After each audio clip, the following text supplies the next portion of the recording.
And tonight on PM Express, the controversial debate over whether it is time to go to the IMF after almost 2 months of charging the E-levy that was touted as the panacea to our ailing economy. You recall the finance minister warned we will perish if the E-levy did not pass. But after its passage, we're learning today that E-levy is not doing well. Now, you will also recall that the finance minister, Ken Ofori-Atta, hinted recently that Ghana will never go to the IMF. Well, his deputy, Dr. John Kuma, gave a hint 2 weeks ago that we may have to go to the IMF if it becomes necessary. Where do we stand on this as a country? But why is the E-levy struggling? And why is it no longer the solution to our problems? What signals are we picking from the indicators, i.e. our debt to GDP ratio, gross international reserve, cedi to dollar ratio, and what are the implications of these signals? Let me share with you a breakdown of what our situation looks like. And just on the screen, you're seeing this, the struggling E-levy, time to go to the IMF. Now, this is what triggered the conversation. Gabio Tridakon, he says, I am against an IMF program in principle. No, but he says, I am not for an IMF program that throws peanuts at us, but imposes conditions that will end up hurting the poor, jobs and businesses more. COVID-19 and war in Ukraine are not of Africa's doing, but more to our doom. A program that pretends it is all our doing is doomed to fail. Now, he goes on to say, we do something that will inject confidence in our capacity to ride this heavy storm, and that something should happen pretty quickly. Are you against an IMF program? Then he poses that question, and that has generated this whole debate. So this is what John Kuma, Deputy Finance Minister, said. If it's bringing the economy back to life becomes impossible, then it is the only alternative to salvage our economy. But where we are now, we think we are in the position to salvage the economy or to try the homegrown policy we are adopting. That is Dr. John Kuma, who is the Deputy Finance Minister. Now, this is the Finance Minister himself, Ken Ofori-Atta. He says government's decision not to seek a bailout from the IMF. That's what he's always said, despite the current economic challenges. Now, look at the picture. The last time Ghana went to the IMF, these are the indicators that led us to the IMF. If you like, depreciating currency, that is the cedi to dollar, widening current account and budget deficit. You have rampant inflation, you have large civil service salaries, and falling commodity prices. Those were the indicators in 2015. Let's do a comparison, 2015 and 2022, and see if the indicators are still the same. And this is coming from Bank of Ghana's summary data. Now, the exchange rate by May in 2015, cedi had lost 19.9% against the dollar. Let's put same period to 2022, and then you will realize that it had lost 15.8% to the dollar. So definitely it's not the same. Inflation by May in 2015, you had 16.9%. In 2022, you have 27.6%. Now you look at gross international reserves, and this is very important in terms of revenue generation. Now, if you look at 2015, we were at what, 4.8 billion, 3 months of import cover. Now, in 2022, 8.3 billion, 3.7 months of import cover. So you look at these two, and then they are not the same because it has actually doubled up here. And look at debt to GDP ratio. In 2015, you had 66.5%. In 2022, you have 78%. Tax to GDP ratio by March, 4.2% in 2015, 2.6% in 2022. First quarter GDP growth rate, 10.8%. And then in 2022, you have 3.3%. So definitely, the indicators are not looking same, or you look at the situations, they may not be the same. What does this mean? We have the people who will understand this terrain, and they can explain to us what this means to the economy. What did government do then in 2015? Limited hiring and wage increases, and these are the things that came with the IMF loan. Elimination of subsidies for utilities and petroleum products, and crackdown on tax evasion and rationalized exemptions. These were the conditions that came with the IMF loan. Let's look at the other things that happened in 2015. Tax on luxury cars, increased taxes on high earners. So all of these were conditionalities that the IMF wanted us to do to ensure that we really qualified for the money, and then we'll put the money to good use. Now, the sinking fund was introduced to address rising debt stock and also to pay long-term bonds annually. Now, look at this description. And this is the provision first quarter of 2022. This is our outlook for 2022. And if you look at tax revenue, this is the breakdown. Taxes on income and property, and you have 38.3 billion.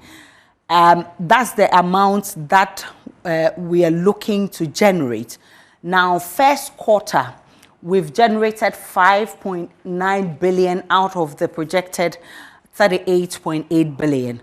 If you look at excise tax, we are looking forward to 6.2. That's our target. We have 1.3 billion in the first quarter. And if you look at VAT, we have 14.5 billion. We've generated 2.9 billion in the first quarter. Look at NHIL, look at Get Fund.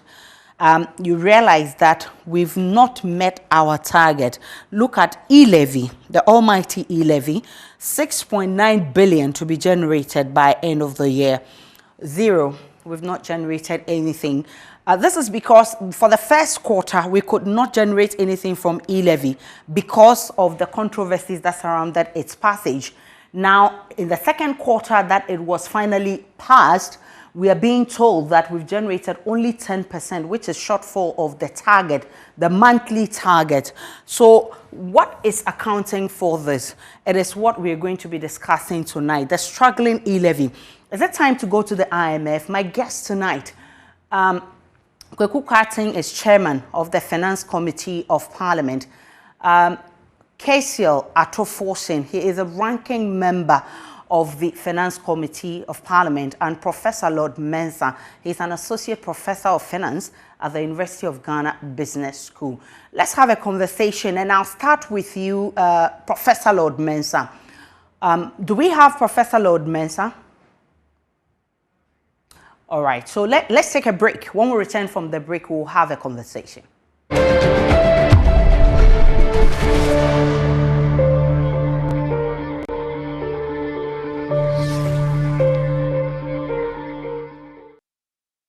But I can tell you, as my colleague, Deputy Minister said, we are not going to the IMF. Whatever we do, we are not.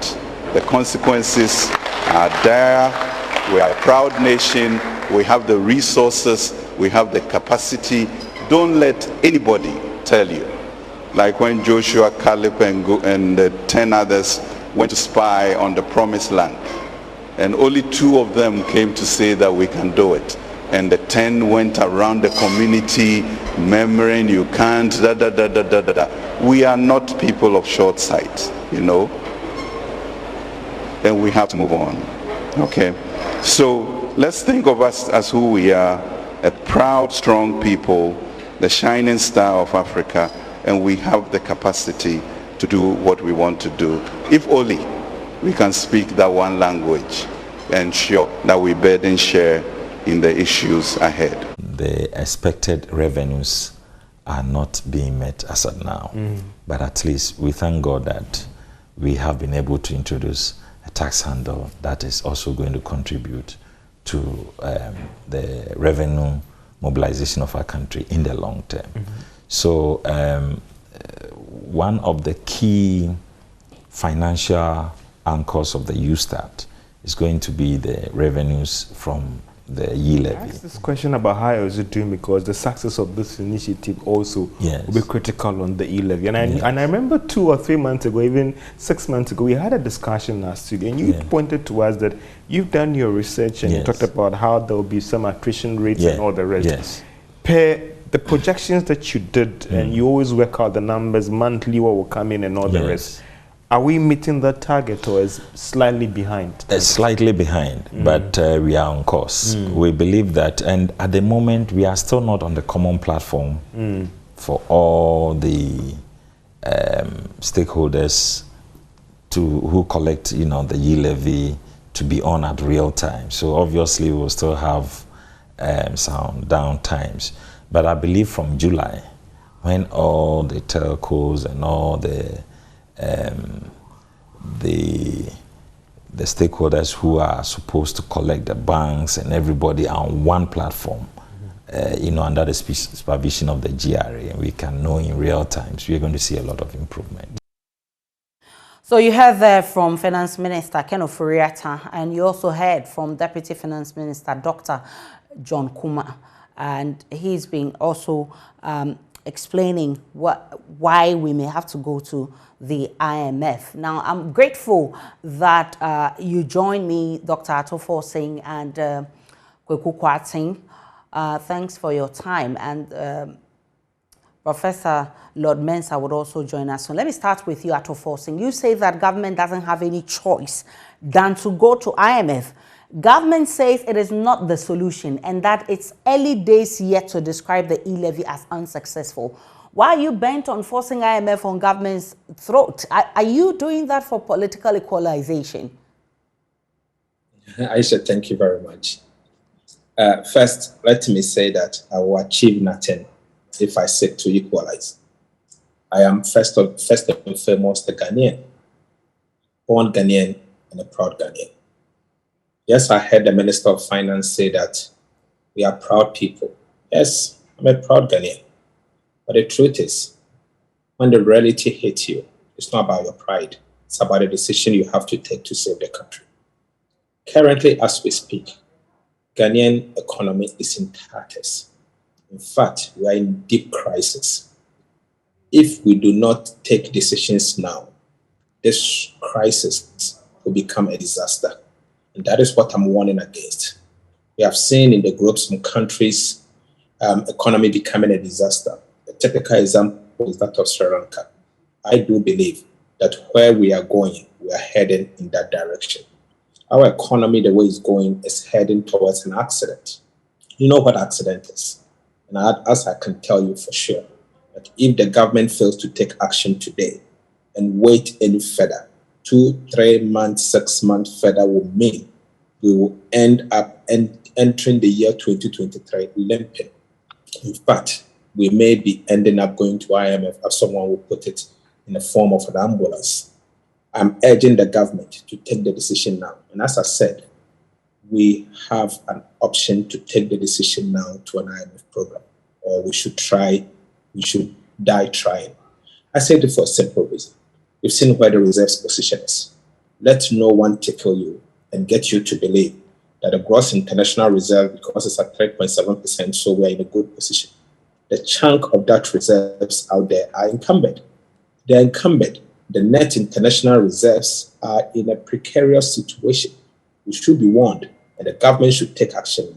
Today, we've been told that the central bank is rationing forex to the extent that they have to cough $450 million a month just to buy petroleum products for our consumption.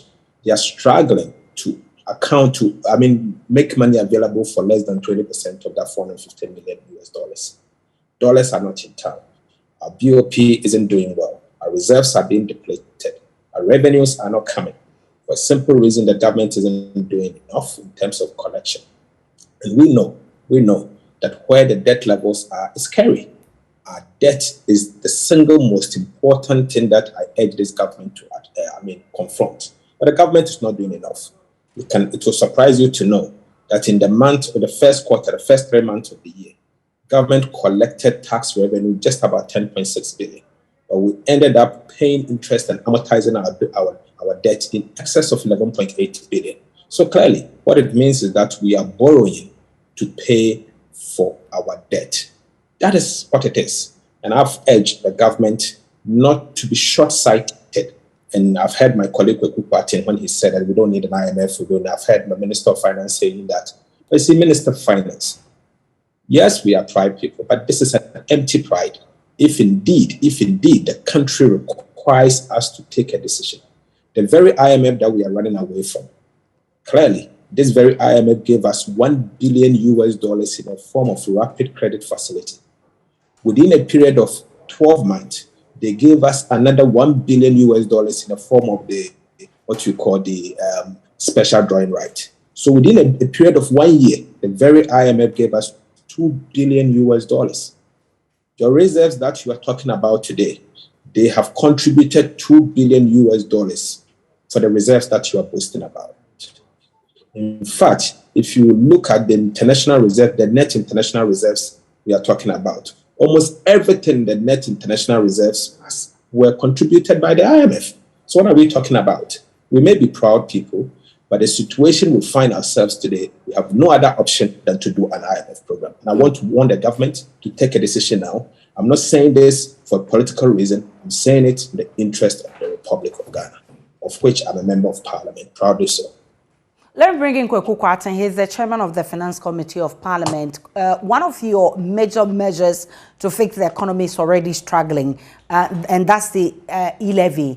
And it's because the first quarter of the year, you did not get the opportunity to charge the E-levy because of the controversy that surrounded its passage. Now, after almost 2 months of its passage, we're being told that, it's not getting the expected monthly target. How else would you describe the levy, if not a failure already? Well, I think the media should be supporting government to be focused. We cannot afford to implement big national policies and change it after 2 months because we are not seeing results immediately. So I think this discussion about the E-levy being a failure is completely unacceptable. When a policy has not come into effect, you cannot be saying that we are half year and it hasn't yielded what was expected. We know why. So what I would say is that it's early days yet. Let us be patient. Let government really proceed to implement the E-levy. In fact, there's a sense in which the implementation has not fully even begun. And I say that because the E-levy is supposed to be collected on an electronic platform, so that if you paid 100 cedis via Momo, if you try to pay the next 100 through your bank account, the system would know that you have already exhausted your threshold. That platform has not come into effect yet too. Because it hasn't come into effect, real-time monitoring is not possible. So even the figures we are seeing, I'm not sure we have collected from all the collecting agencies. What DRA is trying to do, whilst they now seek to complete the building of the platform, is to let the collecting agencies declare. When they declare, I doubt it that the GRA has even had the opportunity to audit. Then they will now take steps to audit. All that hasn't happened. So even these figures that are being thrown out, I don't know if they are right. Let us have patience. The E-levy is a policy that went through a lot before we could pass it. Let us take our time. If eventually it turns out not to be a helpful policy, government itself will withdraw. But now, I think it's early days yet. And please, let the media not start this discussion about a policy that, a big policy like this, that we would say has probably failed because somehow we expected that you start a policy and immediately the money would be coming in. we're not going to get that, especially given the delay. So that's what I would say to the E-levy. Let's have patience and help the policy work. If it turns out not to work, we will all make the decision to look elsewhere. Now, the second point the minister makes, that we are proud people. It's not to say, so we don't have anything to do with the IMF. We are members, we are a member of the IMF, like other countries. We pay our subscription. So we are part of the IMF.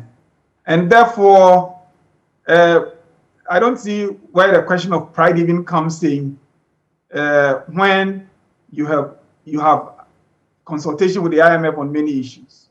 The real point the minister is making, which point I wholeheartedly support, is that as a country, we have been to the IMF some 16 times. A proud country like Ghana, and you go to the IMF because you say you have lost policy credibility. If as a country you lose policy credibility 16 times, then it is time you say that I'm a proud person. Going forward, I will do what it takes not to have to go to the IMF and beg for a program. That is what the minister's call is, and I support that. You know, I've made it again and again, the point again and again, that, you know, the IMF has become for us like a drug. That when you are in some difficulty, instead of going to the root causes and dealing with the difficulty, you say, look, let me go to the IMF. When they come over, there will be a certain semblance of fiscal responsibility. Then the investors would have the confidence, and then I will get that temporary relief. The IMF is going to be with you for 24 months. Then they leave you. They leave you, and then what? So the simple question we need to be asking is, further to the excellent point Honorable Atuforsin made, that there is the need to act now. We need to act now, because you look at where we have come from and how badly we've been hit by this global hostile economic environment. There is no doubt that we need to do something. But that something has to be based on the fact that your destiny as a people is in your own hands.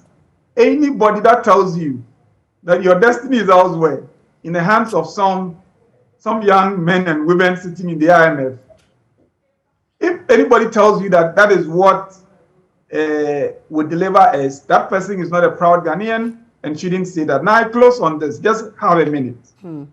You know, we've been to the IMF very recently.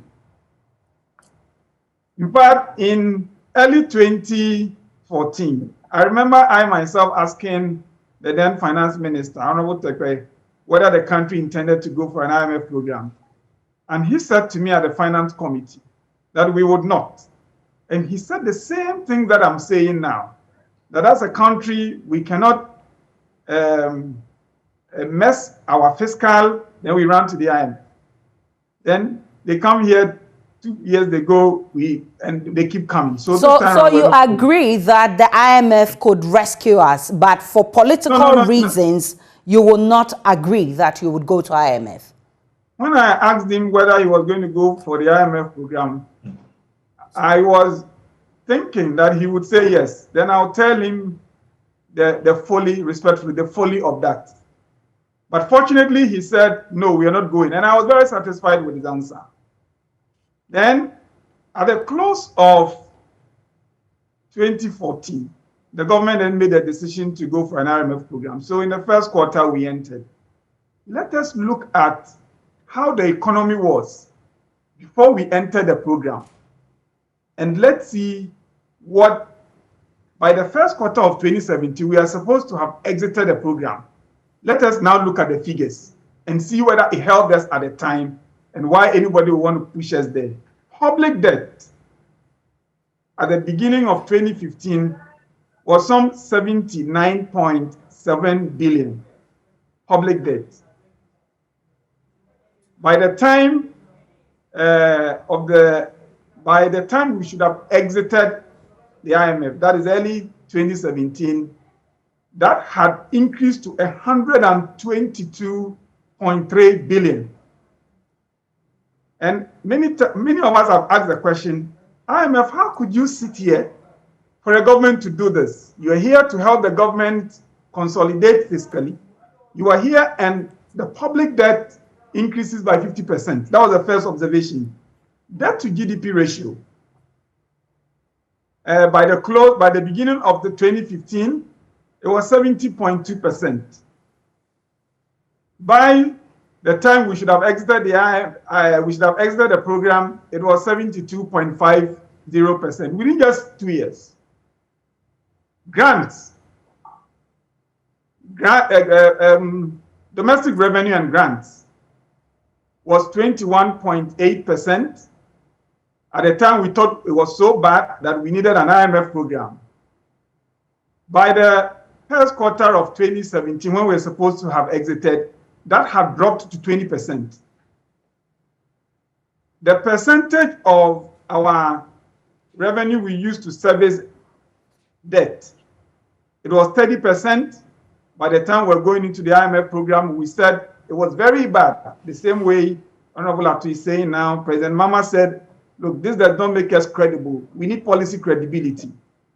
So we went for an IMF program. By the time we were supposed to have exited the IMF program, for every 100 cedis, instead of 30 cedis, we're now using 33 cedis to service our debts. Real GDP growth had deteriorated. I don't want to waste time. All the indicators. Look, interest rates. By the beginning of 2021, the policy rate which dictates lending rates and all that, it was 21%. By the time we are supposed to have exited the program in the first quarter of 2017, it was 24%. The reserves. The IMF, in fact, and I'll close shortly. No, the IMF, their real mandate is balance of payment support. That is to say, they don't really bring you money to spend. They bring you money to support your currency. So your reserve should be growing in an IMF program. I remember in that IMF program, they gave us less than 1 billion. I've been advised that I'll close the point now. Okay.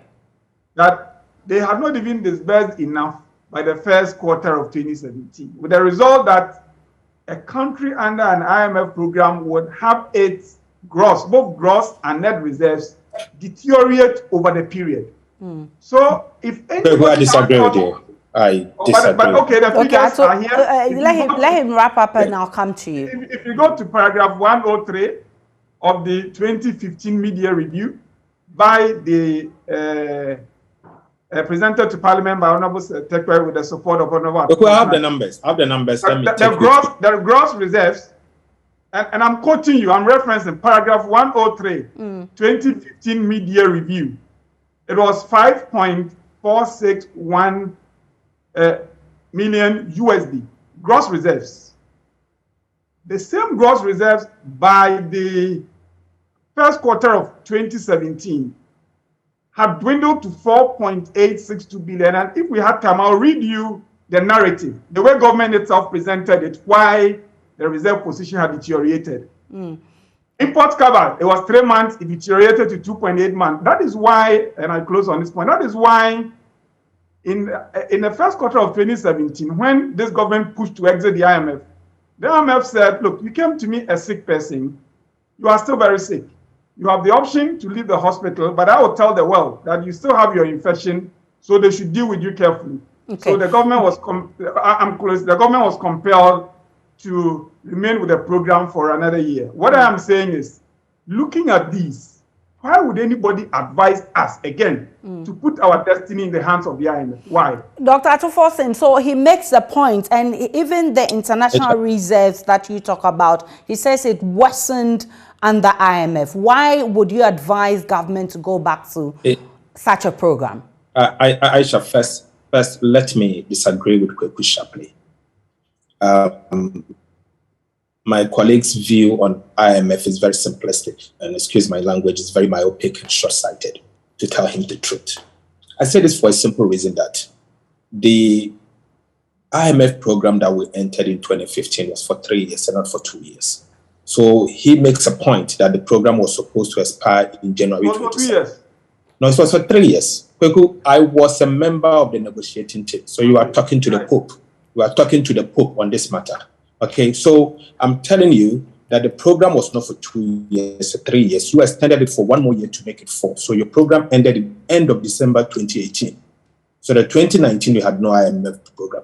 So the program in itself was supposed to end in December 2017 or beginning 2018. So for him to assess the program using 2 years, I disagree. 1. Number 2, if for nothing at all, the IMF program we entered in 2015 eliminated fiscal dominance on monetary policy. That is a fact. That is why for the first time in the history of Ghana, we went through an election year without central bank financing. Zero. If for nothing at all, that was true.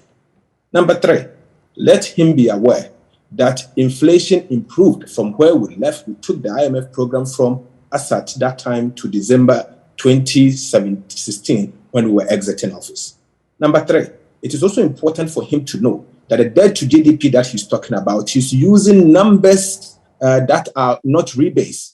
The rebased GDP, the debt to GDP was 56%, not 72.5%. Check your numbers again. It's 56% and not 72.5%. So I'm giving you rebased numbers. The rebased numbers are contrary to what you are giving to us. When we use these numbers to say that IMF program failed, then we are making a mistake. The reality is that the IMF program gave us confidence to the market, and that is why you ride on it. And as soon as you came, you were able to enter the market and start your borrowing escapade. You started borrowing left, right, and center because of the program that was in place. And that is what I'm telling this government. Look, you can continue talking. Create impression that you won't do the IMF program. But I can assure you that you go now and save the future, or you go in an ambulance. It is bound to happen. I don't know any other choice that you have.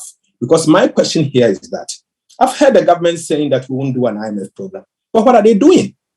I have not seen the so-called homegrown policy. Is your homegrown the E-levy? Then you have failed. If the E-levy is the only homegrown that you have, then I'm sorry to say this is a failed government, because the E-levy has failed. And I say this because if you project to do revenue 475 million Ghana cedis in a month, and you end up getting 54 million, then that is a gargantuan failure. I've never seen a tax policy that has underperformed so woefully than what I've seen.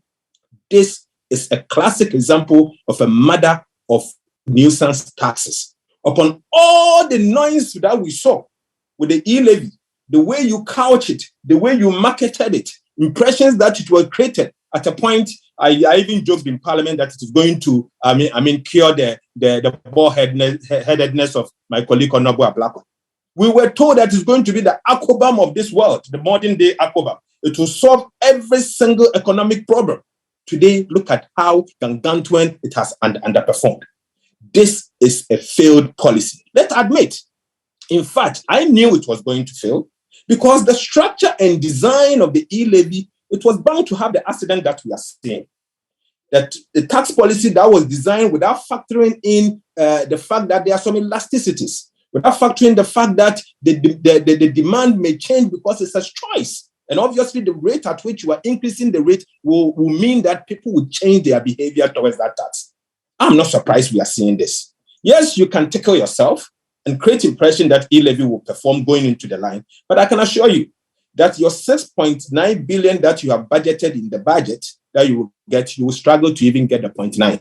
You won't get the 0.9. Your best will be 600 million by the end of the year. That will mean that the E-levy will underperform by 6.3 billion Ghana cedis 1 year.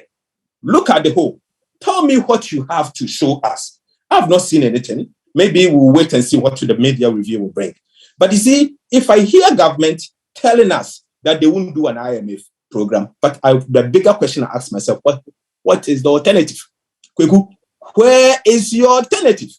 You have failed to show us. So far, if I ask you what is the alternative, I have not seen anything. I've only seen wishy-washy attempt by government to try to cut down expenditure. That is not a domestic program. A domestic program that lacks tracking mechanism can never be a domestic program. So please again, it is not time for us to gamble with Mother Ghana.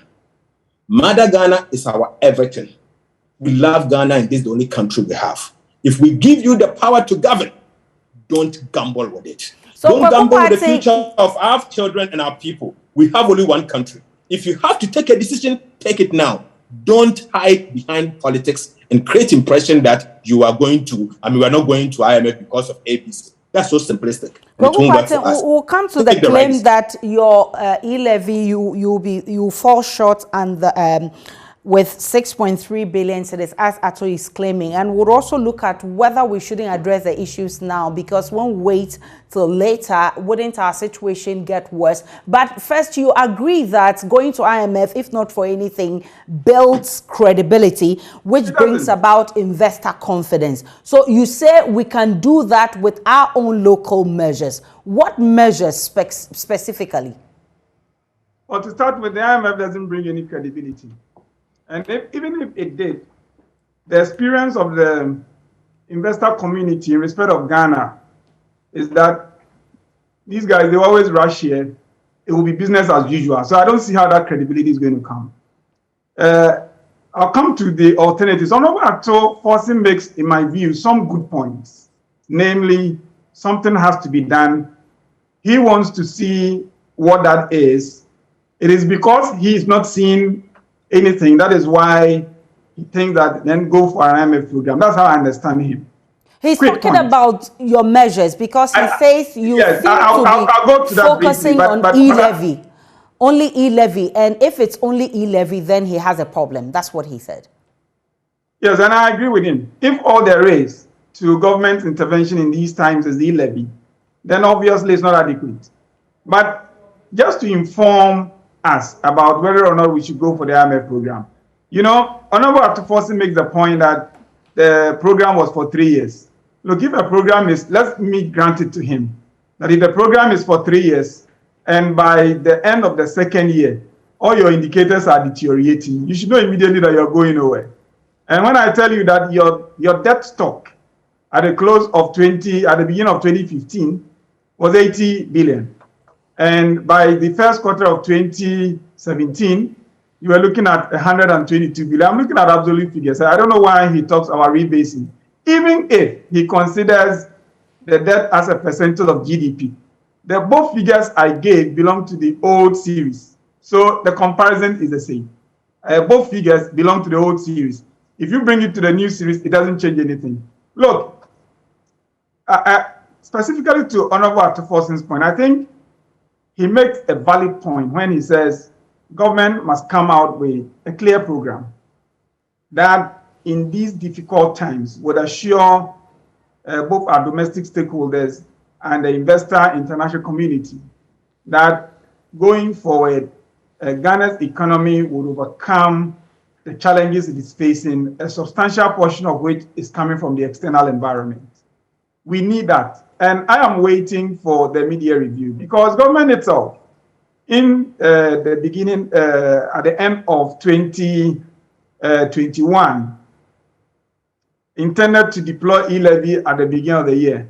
It turned out that that has been unsuccessful because we fought in Parliament, we did all the things we didn't have to do, but eventually we got it passed very late in the day. So the gap and the underperformance of the tax because it had not come into effect.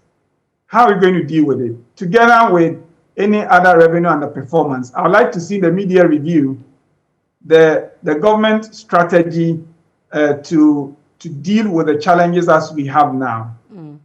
Maybe when we have had that, we will be in a position to discuss what we should do. But I close on this. Look, anybody who is thinking that the IMF, if at all, I am very doubtful that government would ever go for an IMF program. I'll be disappointed if they do. Okay. But if at all government goes for an IMF program, they are probably going to come here and say that your E-levy alone is not enough, that you must impose other taxes. They are not going to say pleasant things to us. So the earlier we ourselves started understanding that our destiny lies in our own hands. So what are the measures? What are the other measures aside E-levy? But I think you should put that question to the Minister of Finance. I'm no more in the Ministry of Finance. But you're the chairman of the Finance Committee in Parliament, Mr. Kweku Kwarteng. Yes, the Finance Committee in Parliament. My ranking is, my next in command is Honorable Accusations. And you being a Deputy Finance Minister before, you should have an idea. Oh, Aisha, this is not a... I'm not in the Ministry of Finance. When government brings something to Parliament, we review it. I don't wake up in the morning and sit with the Ministry of Finance. The point I'm trying to make to you is that government is going to have to come to Parliament next month. But you have a responsibility, an oversight responsibility over the Finance Ministry. So what do you think we can do now to tell them that even before the statutorily provided mid-year review in July, they should come immediately? So what your colleague was saying is that you should tell us the other measures that you have apart from E-levy. It does look like you're only focusing on E-levy. So what are the other measures? Look, the other measures were found in the government's own budget. If you recall, plus the statement that subsequently the finance minister read. Recently, when Dr. Bawumia made his delivery on the economy, he did go over some of those points, namely that the creation of new institutions would no more happen. You have had the rationalization of fuel consumption by MDAs. You have seen the government instruction to all appointees to cut salaries by half. You have seen the other revenue rationalization that the finance minister announced to the hearing of all of us. I believe, as Honorable Accusations has indicated, that given the way E-levy itself has underperformed because it did not come into existence, we just now started. We've not even built a platform. In reality, the implementation has even not started. Given that, and we would see in the mid-year review whether the other revenue handles have also underperformed. It will be an expectation, a legitimate expectation to have that since government is going to come to Parliament next month, that there should be measures to respond to these realities. Beyond that, I would not know, even though I'm former Deputy Finance Minister. Let's continue to have these discussions, and hopefully when the minister comes for mid-year review, we will see what measures are in there. But I am clear in my mind that if there are not enough measures, our advice to government would be to put together measures to deal with the economic challenges. Thankfully, the solution the solution can never be going for an IMF program. Right. That I am clear about. Right. Professor Lord Mensah has also joined us. So the first quarter, for instance, we got only 1.9 from a projection of 9.0 from international trade. Same way, we already lost some revenue for the first quarter for E-levy. Now, after its passage, we're being told that we have just 10% of the monthly target. Now, looking at the conditionality in 2015, or the indicators that sent us to IMF, compared to 2020, the indicators, are they the same? The question I put to you now is, to go to IMF or not to go? Professor Lord Mensah. Kindly unmute for me, Prof.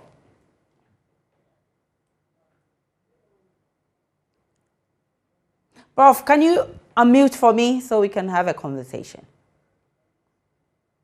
Muted. Hello, can you hear me, please? Loud and clear. Yeah. Go ahead. Okay, fantastic. Good evening to our viewers, and good evening to Kweku and Dr. Ato Fossen. That is, on the other side. Yes, indeed. I've enjoyed the conversation. If you ask me whether we should go to IMF or not, I would say it's too early. You know, When a budget is read, we should remember that we have policies in addition to it. And for every policy, you have to make sure the policy mature before you give the indication that you may, take an alternative route. Now, we had a policy that when we introduced, E-levy, together with government, fiscal discipline, we should be able to stay afloat when it comes to, our economic management. And clearly, it's unfortunate because of the balanced parliament, we couldn't implement the E-levy from the beginning of the year, that is from January, but then we're able to implement it from May. And so if you look at the pattern, definitely, you're not going to get the E-levy revenue as expected. Before the implementation, we gave the signals that for every financial space, when you introduce a new dimension, you're going to get reactions. And remember, Ghanaians were still glued to the old ways of transferring money from one point to the other. I gave the signal that, look, I used to give money to a driver to my mother in the village. Obviously, that thing is still with me. We're still not far away from, the point where I would say without, the E-levy, I will be struggling to send money out. Maybe to avoid convenience or something, some inconvenience. But hey, let's not forget that what is happening in the system now is not mainly as a result of people reacting not to send their money through E-levy or not. It's as a result of an economy that is struggling. How does people send more from one point to the other? It has to do with economic liquidity. When transactions are going on from one business to the other, when an individual goes to lay a block and the person is able to make a coin or two, that person is able to remit to the mother or the cousin at a village somewhere. At the end of the day, this is what tells you that the economy is doing well. So if we have introduced the E-levy, I see the E-levy to be a pre-gauge to, even the GDP that we measure at the end of the year. So the sentiment that homes are not good, life is not going on well, so people cannot transfer money from one point to the other is a reflection through the E-levy. When the economy is booming and funds can easily flow from one business to the other, you're going to get, the E-levy flow. Now we gave the warning to government that they shouldn't be overly optimistic, when it comes to the revenue target as far as the E-levy is concerned, because they don't control some of the forces that will make, the revenues that comes in. Do we have enough measures, locally grown measures to take care of us if we don't want to go to IMF?